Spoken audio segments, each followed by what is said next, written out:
Hello, thank you for joining us tonight. I'm a 20-year-old in my third year at university, and travelling is something that's on my bucket list like most young people. Currently, with the city lockdowns across our nation and the mixed messaging on the AstraZeneca vaccine, how can the federal government expect young people to be patient with the vaccine rollout when we can't even travel to Sydney, let alone the world? Jason, can you understand Sophie's pain there? Not being able to travel to Sydney, of course I can understand her pain, David. No one should have to go through that. Sophie, what I can say is I know this is hard. We are in a very difficult moment. We are undertaking, global pandemics come around once every 100 years.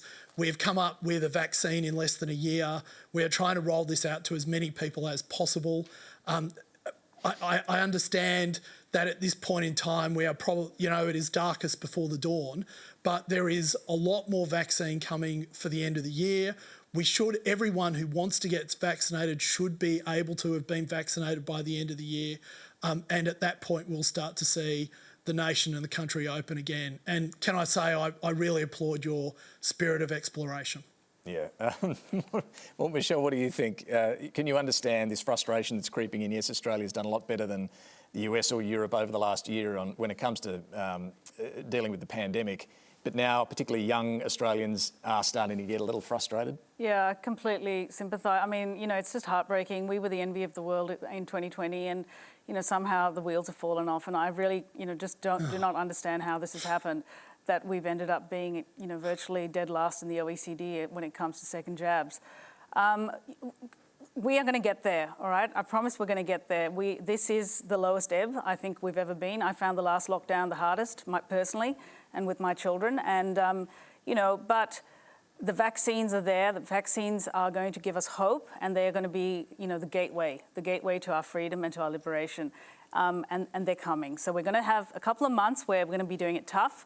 And then September, October, the vaccines will come online, and we really need an almighty uplift, all-of-nation effort and sleeves rolled up and jabs. Yeah, that's what needs to happen. And I think I'm confident it can happen. I mean, if the US could administer 100 million vaccines, the plan was 100 million vaccines in 100 days. They hit that target at day 58. They then decided to administer 200 million vaccines. They hit that in day 92.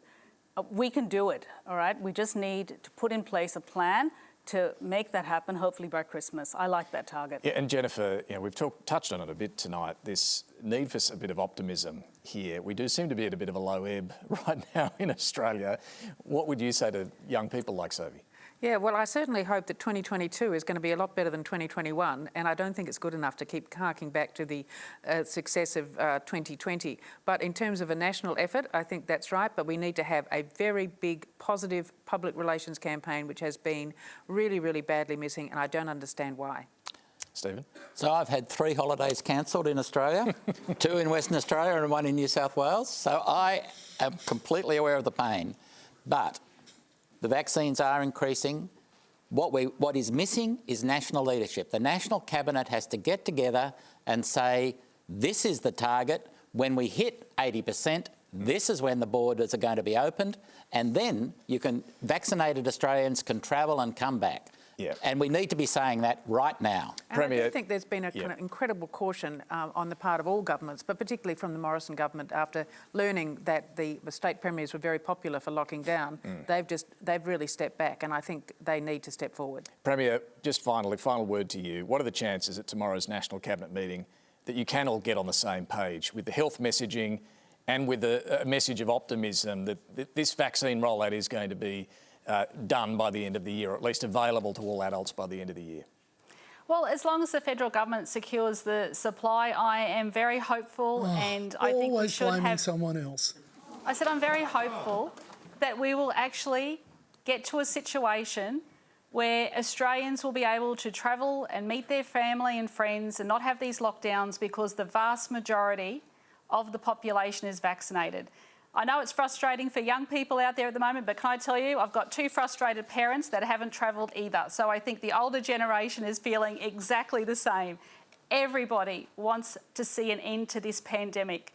And can I tell you that when we do get in that room, we do actually have the national interest at heart. We really do. And I do love working with my colleagues. And at the end of the day, this vaccine will actually help us see the end of the pandemic. And that includes the Prime Minister, just finally. You love working with Scott Morrison, Premier? Oh, he has his moments.